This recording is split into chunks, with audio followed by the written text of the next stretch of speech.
Hello my geniuses, इस genius video में we will take a closer look at the simple pendulum और साथ ही साथ हम सीखेंगे जानेंगे how a simple pendulum can be used as a time keeper device. अब pendulum clocks were used as time keepers for a very long period before the invention of electronic clocks. In fact आपने भी एक आध pendulum clock या फिर जैसे उसे कहते हैं ग्रैंड फादर क्लॉक देखी तो होगी म्यूजियम्स में या अलग अलग हिस्टोरिकल प्लेसेस पे, है ना. Now this pendulum clock has a big rod and इसके एंड पे अटैच्ड है, मतलब एंड ऑफ द रॉड पे अटैच्ड है एक सर्कुलर मास. और ये जो रॉड है along with the mass goes back and forth to perform periodic motion. So this setup of a heavy mass and a rod that goes back and forth in a periodic motion is called a pendulum. तो ये जो to and fro motion of a pendulum है, ये example है किसका? Periodic motion का.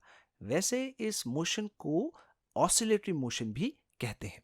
अ simple pendulum is an idealized pendulum. It consists of a small metallic ball or a heavy mass which is suspended from a rigid stand by a thread. तो हम क्या करेंगे, हम एक सिंपल पेंडुलम को draw करेंगे. ठीक है, यहाँ पे we have a rigid support. अब इसको हम अटैच कर देंगे एक थ्रेड और other end of the thread पे हम क्या अटैच करेंगे, we will have a metallic ball which we will indicate by drawing a small ball ऐसे.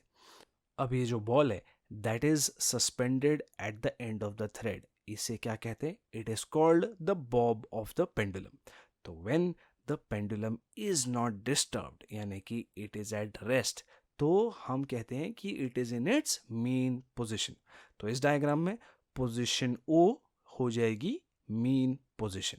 अब when you take the bob of the pendulum slightly away from the mean position और जब उसे release करते हो तो pendulum execute करता है ऑसिलेटरी मोशन. ठीक है, तो if we take the pendulum slightly away from O to position B and then यहाँ से रिलीज कर दे फ्रॉम बी, तो pendulum will go all the way to the other end, मतलब इट विल गो टू यहाँ पे position A and वापस आ जाएगा टू बी. और पेंडुलम जो है that keeps repeating this motion. So the pendulum is said to have completed one oscillation when its bob starts from the mean position O, जाता है A पे, फिर B पे and back to O. तो pendulum also completes one oscillation when its bob moves from one extreme position A to the other extreme position B and comes back to A. ठीक है, और ये जो time taken by the pendulum होता है एक oscillation को complete करने के लिए, इसे कहते हैं टाइम पीरियड. तो अब जब आप समझ चुके हो कुछ बेसिक कॉन्सेप्ट्स रिगार्डिंग अ सिंपल पेंडुलम, इस सवाल का जवाब देने की कोशिश करो. ठीक है, चलो आ जाओ. A young student is experimenting in a lab. She has a simple pendulum and a stop watch. अब ये जो स्टूडेंट है ये मूव करती है the pendulum from its main position and let's it go. And she starts her stopwatch and records the time taken for 40 oscillations of the pendulum. अब she has repeated this experiment at least 4 times and the table shows the results of her experiment. What is the time period of one oscillation in each of these 4 cases? चलो सबसे पहले पहला case देखते हैं. अब pendulum को लगे कितने 83 सेकेंड्स टू कंप्लीट 40 ऑसिलेशंस. ठीक है, तो पेंडुलम टेक्स 83 डिवाइडेड बाय 40 जो कि होता है 2.075 सेकेंड्स एक ऑसिलेशन कंप्लीट करने के लिए. सेकंड केस में कितना लगा 82 सेकेंड्स 40 ऑसिलेशंस के लिए.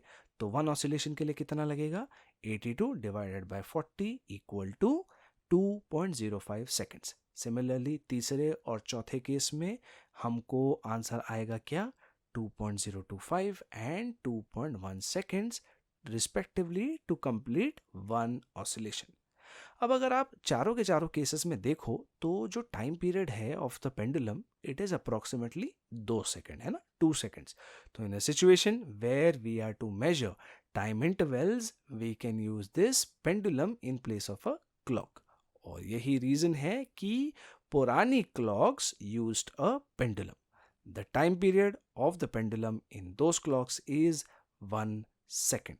इसीलिए कहते हैं a simple pendulum can be used as a timekeeper's device. And all the old clocks that we see around us use pendulum as a way of keeping time. वैसे time की बात कर रहे हैं तो फिलहाल टाइम मेरे भी थोड़ा जाके वापस एक अमेजिंग वीडियो के साथ में आने का हो गया। तो तब तक के लिए जीनियस ऐप पे आप और सारी चीज़ों के बारे में देखो एंड ऑफ कोर्स जीनियस से पढ़ो, जीनियस बनो।